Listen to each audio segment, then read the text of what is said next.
अभिमान कुठे आहे? पदाचा, गंधर पदाचा अभिमान.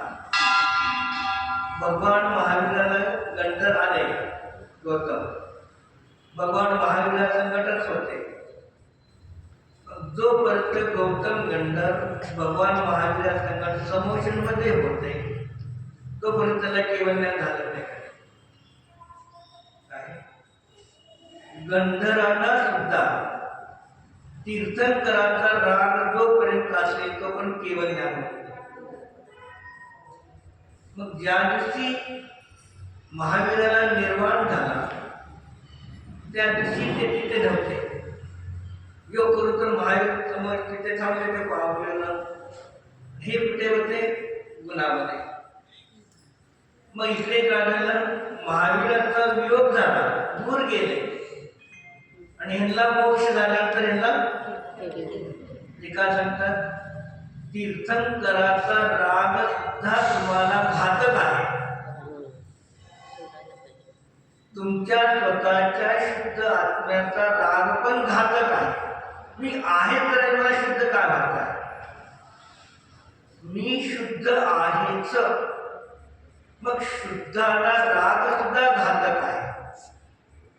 मी आहेच त्याला स्वीकार करा, श्रद्धा करा. पर्यायामध्ये अशुद्धी आहे, राग आहे, द्वेष आहे, क्रोध आहे, संसारी आहे, कर्म आहे, कुटुंब परिवार सगळं आहे. पर्यायामध्ये अशुद्धी आहे तरी त्याला द्रव्याची शुद्धी माझ्यापाशी प्रगट आहे. आपण कधी म्हणतो ना लोकवारामध्ये, रस्त्याने मनुष्य चालता चालता पडला,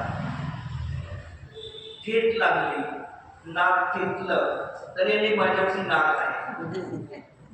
तसं पर्यायामध्ये रागद्वेष आहे नाही असं नाही.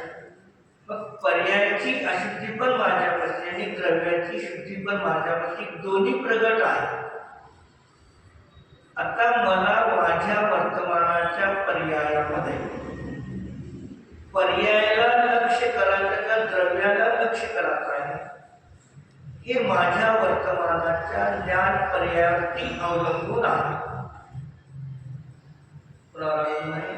माझ्या ज्ञान पर्यायाच्या विषयावरती अवलंबून आहे. समजा आरतीची तुमचा विवाह झाला आणि परत काही जर घरचे माहेर लोक बोलवायला आले, तुम्ही माहेरी गेला. आता तुमची माता काय म्हणते? माझी मुलगी आली म्हणते का सून आली म्हणते? मुलगी म्हणते. माता ती सून नाही का? ती कुणाची तर सून आहे, पण असे काय तिकडे नाते तेवढे आहेत ना सगळे, पण तेवढी ते आपल्या असताना सुद्धा माझी मुलगी आहे ती ती ते पाहते नाही का? पर्याय ते तिच्यापाशी सून नाही येतात. मग अनेक उपाधी पर्याय तिच्यापाशी आहेत, पण ती आपली कन्या रूपाने सामान्य पाहते. मग तसं आपल्यामध्ये विशेष रागद्वेषाचे परिणाम आहेत का? आहे नाही. विजय भाई एक व्यक्तीने ठरवलं सिनेमा थिएटर उघडण्याचा त्यांनी विचार केला. विचार केल्यानंतर त्यांनी एक वेगळा विचार केला की सगळेजण सिनेमा थिएटर उघडतात तर आपल्याला पण उघडायचं आहे. आता बंद होत झाले थिएटर, हे उदाहरणासाठी आपल्याला. मग सगळे लोक पांढऱ्या पडद्यावरती सिनेमा दाखवतात